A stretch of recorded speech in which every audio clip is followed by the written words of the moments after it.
They struck, they spared, and they celebrated. Right here, baby. 2 weekends into the Geico PBA team shootout, and we've seen it all. We had a little bird residue. Now we begin the stretch run to the championship round. It's the future stars versus the legendary stars, next on ESPN. The Geico PBA team shootout features 18 of the PBA Tour's best players. Team Bear, they're the young guns. They feature Captain Tommy Jones and two-handed sensation Jason Belmonte. Team Geico are the veterans and have 4 Player of the Year award winners, including Captain Chris Barnes and the Big Nasty Wes Malott. Team Lumber Liquidators are the legends with more than 156 titles. Parker Bone III leads this dream team that features Norm Duke and Walter Ray Williams Jr. It's a round-robin battle of the ages to decide who will advance to the championship round. And we welcome you to Six Flags Great Adventure here in Jackson, New Jersey, our continuing coverage of the Geico PBA Team Shootout. And glad you're with us for the third of 4 consecutive weekends worth of coverage. I'm Rob Stone. We have Rookies of the Year, Players of the Year, Living Legends, yes, and even Hall of Famers, all on display, but in a format unlike you're used to seeing them on normal PBA Sundays. Here's the 4-1-1 on the Geico PBA Team Shootout. 18 of the best bowlers divided into 3 teams, essentially based on age. The teams will bowl Baker style, where each player takes 2 frames. The endless 10th frame is, in effect, strike on the fill ball in the 10th, and your team continues as long as they keep hitting those X's. Just 6 more matches until we begin our championship round, and right now, Team Geico, the middle-agers, are in the lead. Up next, it's the vets of the Lumber Liquidator side versus the young talent but last place Team Bear. And Randy Peterson is with the captain of the Young Guns, Tommy Jones. Thanks, Rob. Tommy, your team is currently last in this competition, and you have yet to beat the legends of the sport. How does that sit with you and your teammates? Well, it doesn't sit very good. I mean, our guys, we don't like to lose. I'm sure they don't like to lose, but you're going to see a different attitude out of our team today. We're going to come out, we're going to be a little fiery, and we're going to show these old guys we can do it too. Now, you get my vote as the best trash talker out of all the players in this competition. Does that continue today? A little bit, but it's time to get down to business. We dug ourselves a little bit of a hole yesterday, and we're going to get out of it today, and a lot more seriousness on our side. Thanks, Tommy. And TJ will be throwing in the 4-hole for Team Bear. Rhino Page will lead off. Michael Fagan will be their anchor. For Team Lumber Liquidators, their captain, Parker Bone III, will go first, followed by Walter Ray Williams Jr., Norm Duke, Steve Jarris, and Pete Weber. Mike Scroggins sitting this one out. Team Lumber Liquidators, Team Bear, it's time. Let's shoe up, set them up, and let's go bowling!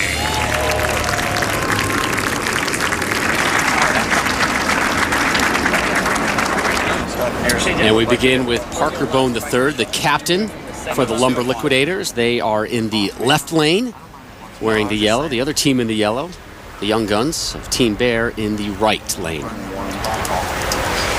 Parker Bone III qualified as a wild card, again, a native of Jackson, New Jersey, which is where we are right now.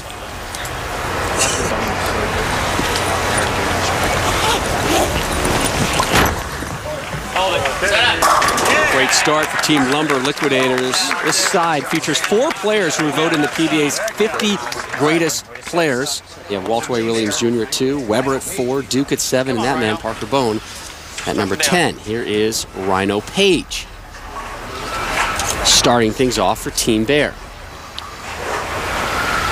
2 southpaws starting for each team.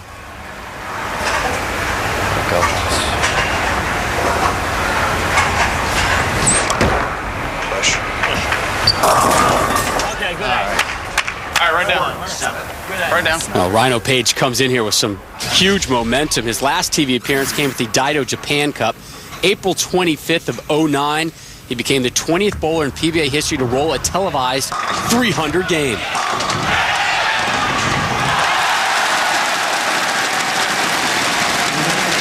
Nice little $100,000 bonus to go with that. It's like 10 million yen.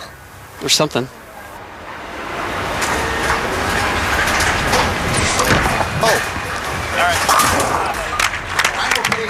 And today we are bowling on our 3rd different oil pattern of this event, the Scorpion. Scorpion oil pattern at 42 feet in length.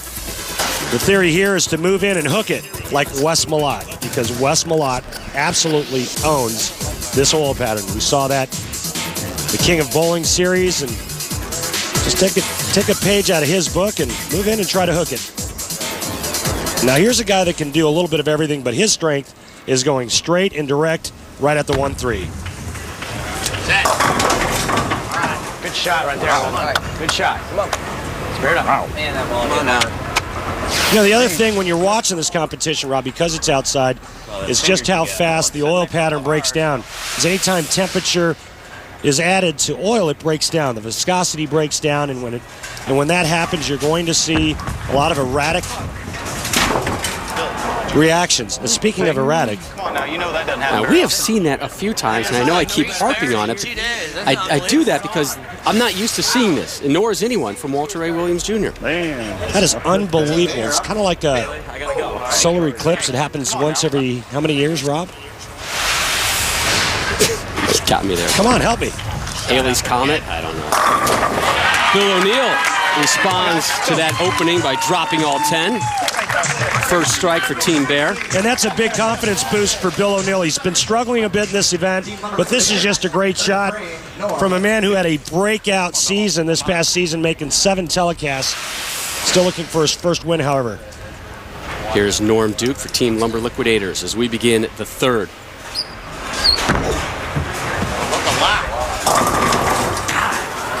Not enough hand in that ball, Rob, to get it back to the 1-3 pocket. Now Norm Duke faced with a 2-4-8-10 difficult split to keep his team from going back-to-back open frames. Come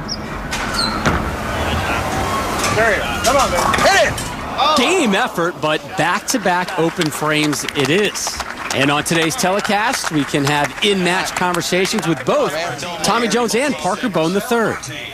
Hey, Tommy, do you guys have some type of intimidation factor going on today? Blown 4-7 by Walter Ray, and now the 2-4-8-10 by Duke. What's going on? Well, right now we're just trying to make some good shots and take advantage of their mishaps here. You know, Walter probably missed 5 spares since I've been on tour, and obviously just to miss one right there is, a gift. So we're going to have to make some good shots here and stay on top of them. Tommy, seems like a much more serious tone going into today's event for you guys. Yeah, we need to. Today is definitely going to be a little different for us. You know, we're out to prove a point here. You know, I got a lot of faith in our guys to make a lot of good shots today. Tommy, thanks for your time, and your team is up 25 pins after 3 frames. And when we return, we profile the St. John's University grad and the man with the Gumby swing, Michael Fagan. The Geico PBA Team Shootout, hosted by Six Flags, is brought to you by Geico. 15 minutes could save you 15% on car insurance. By Six Flags, offering thrills for all ages. And by Lumber Liquidators, hardwood flooring for less.